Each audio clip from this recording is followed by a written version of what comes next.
In 2024, the average number of days it took to identify a data breach was 200. That's over 6 months, and a further 77 days to contain it.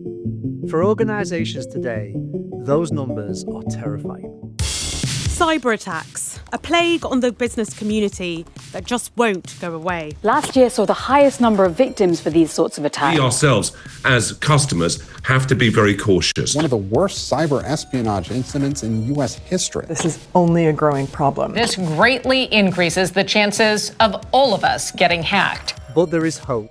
There are dedicated teams specialising in cyber threat hunting, whose sole purpose is to improve those numbers for organisations. But who are these teams? How do they uncover the threats? And what kind of scenarios do they face? To answer those questions, I travelled to the city of Lisbon in Portugal, to the home of the Logicalis EMEA Security Operations Centre, to meet with those whose role it is to hunt for cyber threats.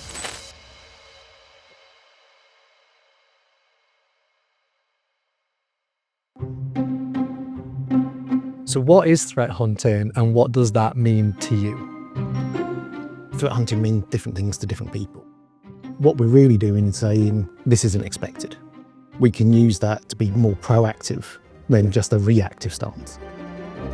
To me, it's really taking to the role of a digital detective, digging into the evidence and looking for patterns.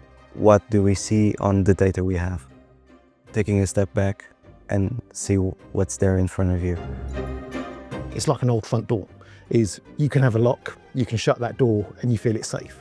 But the fact there's only, say, 20,000 combinations of keys, someone else has got a key to get through that door. But once you put your company on the internet, globally they have access. So you're talking of billions of people who could potentially have a go at that door. That's really what the modern cyber is about. It's not, I will never get breached. It's when I get breached, what am I going to do?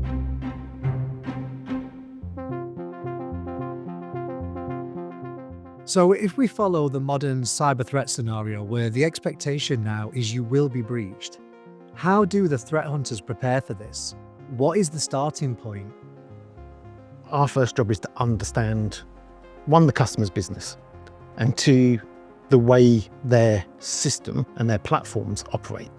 After knowing what's normal, you can try to find something abnormal. And that's what we do. We constantly, in a proactive way, look into their environment and try to spot something that's not quite usual, something that's not expected on their day-to-day. How do you set up a customer baseline? What's maybe some of the technologies or things that you're actually using to establish what normal looks like? By aggregating the company's logs. It's not just the login, it's not just a device process running, it's the combination of all of that. So if a user logs in, does something on the machine, then from that machine goes to another. That's a pattern. That's how we get the abnormal events. So at this stage, I had a good understanding of how threat hunters start with the customer baseline. But what I really wanted to know was how they use this to spot a potential data breach, and if they could share what a real-life incident actually looks like. There's a particular customer I can sort of think of, and during our daily checks, we were looking at it and one of my analysts felt something was a bit off. On that particular day, it was really saying, okay, there's some risky events around these users, some alerts that were triggered on an unusual location. It was strange. Something wasn't quite right. We had a user account or access to platform in the customer's environment from a different geolocation than what we've ever seen in the past. It wasn't impossible to be there. Someone could be on vacation. There are multiple reasons for someone to be there, but that's not the usual there because the company is mostly on the US. So we then asked the question, going, is this expected? Is the user traveling? And when the customer came back and went, no, it's not, that's the first trigger point and going, well, let's create a bigger incident what we need to investigate. We found a really interesting case. It was a bad one. So the malicious actor basically compromised the user account and did an app registration, which allowed them to maintain the activity under the radar. So the activity started from that specific location, but after the app registration, everything was going on from the US, so it was masqueraded. And that's how they maintained the activity. When the user logged in, again, just to clarify this point, did it set an alarm off? Or was it because our team decided this looked unusual? There is alarms you can put in place for that sort of thing. Did they have geo-blocking? No, they didn't. We noticed that it's a login again from a different country, but we've not seen that again in, say, the last 30 days. It's an anomaly. It's unnormal. So we need to validate that. How did they get access to that user account? So what we do is we start to pick the thread, and we start to make the story. The user was compromised from a phishing attack, so they got an email, they clicked on something they shouldn't, and something was downloaded to the machine, and then it started. We alerted the customer, we talked through different options. We then contained that registration and we disabled it. We finished collecting the evidence we need around it and what else it's done, and then we removed it from the system. We identified, we contained, we helped remediate. We then found files being modified by those users, and they happened to be invoices. Within that, they'd changed the account number.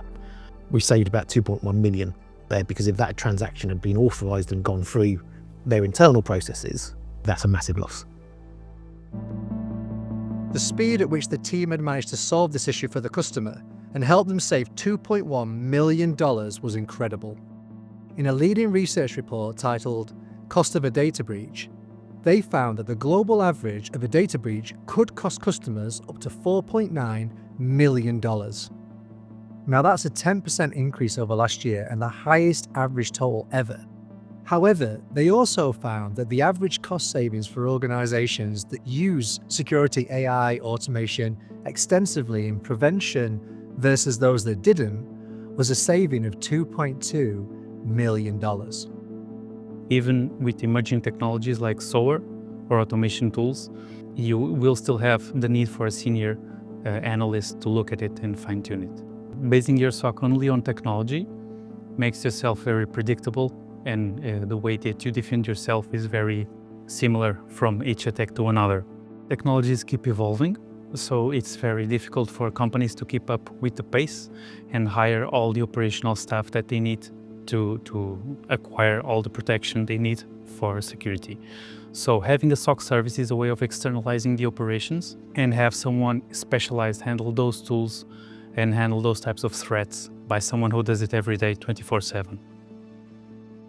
What has been the customer's response? Ultimately, they were happy that we were there to have their back, to take the lead on all the investigation and getting all the information and preventing that massive break on their financial side. So I think they were very happy to have us there with them. Utilizing threat hunting services significantly reduces the mean time to identify and respond to data breaches. Understanding a company's baseline allows the threat hunters to proactively spot those telltale signs that something isn't quite right. Uncovering and preventing data breaches is a vital role of the modern threat hunting team. But what other scenarios do they face? What are the real-life stories that they have to share, and what else can we learn from the incredible work that they do? Continue on this journey with us as we go deeper into the role of cyber threat hunting.